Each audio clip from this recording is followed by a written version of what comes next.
नाला सुपारा हत्याकांड मामले में विजय चौहान की हत्या का एकमात्र चश्मदीद गवाह उसका 6 वर्ष का बेटा, जो कि अभी पुलिस कस्टडी में है, पुलिस की सुरक्षा में है।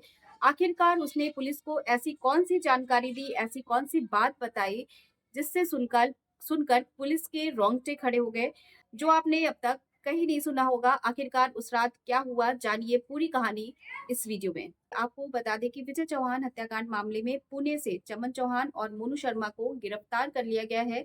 साथ में उनके 6 वर्ष के बच्चे को भी पुलिस अपनी कस्टडी में रखी है, अपनी सुरक्षा में रखी हुई है, और कुछ सारी फॉर्मेलिटीज के बाद उसको उसके चाचा के पास दे दिया गया है। बच्चे को उसके घर वाले, उसके चाचा, उसके ताऊ अपने घर लेकर के जाते हैं। बच्चा बहुत ही डरा हुआ था, सहमा हुआ सा लग रहा था। कुछ समय तक तो ये हाल था कि वो किसी से कुछ बात भी नहीं करना चाह रहा था। काफ़ी उसको प्यार देने, दुलार देने के बाद, काफ़ी समझाने के बाद थोड़ा-सा उसमें चेंज देखा गया। वो थोड़ा-सा बोलने के लिए तैयार हुआ। फिर उससे बात की जाती है, उससे पूछा जाता है, उससे उस बच्चे के चाचा उससे पूछते हैं कि बेटा, तुमको यहाँ से नाला सुपारा से जब तुम लोग वहाँ पे थे, आखिरकार उस दिन क्या हुआ था? उस रात क्या हुआ था? क्या तुम मुझे कुछ बताओ इसके बारे में? तुमको वहाँ से कहाँ ले गए? कैसे ले गए? ये सारी बातें अगर तुमको कुछ याद हो, कुछ तुम बता सकते हो, तो उसके बारे में हमें बताओ।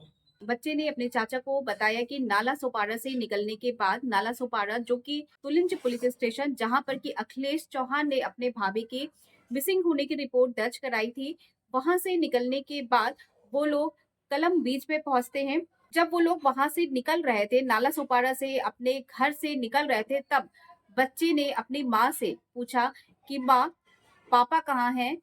हमारे साथ नहीं चलेंगे क्या? तो उसकी माँ ने जवाब दिया कि पापा अभी सो रहे हैं, उन्हें उठाना नहीं। बच्चा भी सोचता है कि हो सकता है पापा थके होंगे, आए हैं काम से, थके होंगे, इसलिए माँ मना कर रही है। अभी घूमने फिरने के लिए हम लोग जा रहे हैं, अभी वापस आएंगे। तो इस वजह से वो अपने पिताजी से, अपने पापा से कुछ भी नहीं कहता है, और अपने माँ के साथ और मोनू शर्मा के साथ, उन लोग के साथ चला जाता है, जाने को तैयार होता है। जैसा कि वो लोग कलम बीच पहुंचते हैं। कलम बीच वो स्थान है जहां पर लोग, पर्यटक जो है, घूमने फिरने के लिए आते हैं। किराए पर, भाड़े पर कमरे लेकर के, होटल लेकर के लोग रुकते हैं। कुछ दिन घूमते फिरते हैं, मौज मस्ती करते हैं, और इसके बाद चमन चौहान 1-2 दिन के लिए अपनी बहन के यहाँ जाती है, वहां पर रुकती है, वहां से घूमती फिरती है। और इधर जो विजय चौहान है, उसके भाई, उसके परिवार लगातार खोज में लगे हुए थे, चमन चौहान की का पता लगा रहे थे, लगातार अपनी तरफ से पूरा प्रयास कर रहे थे ढूंढने का। उनको कुछ सुराग मिलता है और वो पुलिस को इन्फॉर्म करते हैं कि इस समय चमन चौहान और मोनू शर्मा पुणे में है। पुलिस तुरंत एक्शन लेती है, तुरंत एक्टिव होती है, और उनको, यानी कि चमन चौहान और मोनू शर्मा को पुणे से अरेस्ट कर लिया जाता है। साथ में उनका 6 वर्ष का बच्चा भी होता है, जिसे पुलिस अपनी कस्टडी में, अपनी सुरक्षा में ले लेती है। और कुछ कागजी कार्रवाई होना बाकी होता है, और उस कागजी कार्रवाई की पूरा होते ही उस बच्चे को उसके चाचा को सौंप दिया जाता है। चमन चौहान और मोनू शर्मा से पूछताछ जारी है, लेकिन अभी भी बहुत सारे सवाल ऐसे हैं जिनका कि जवाब अभी तक नहीं मिल पाया है। जैसे कि ये जो साजिश रची गई थी, इसके पीछे का मास्टरमाइंड कौन था आखिर?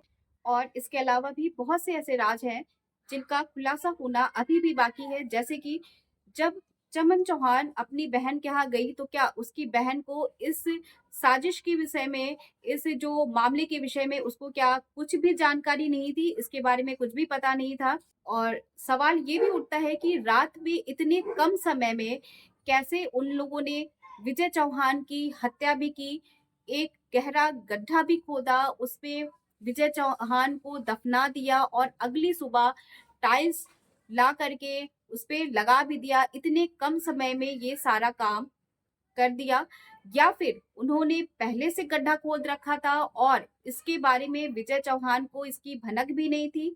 आखिर ये कैसे था विजय चौहान को इसके बारे में कोई जानकारी भी ना हो?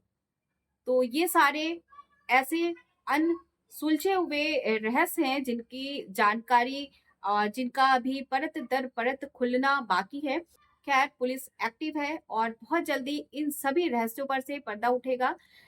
बने रहिए हमारे चैनल के साथ, जो भी अपडेट होगी आप तक पहुंचाई जाएगी।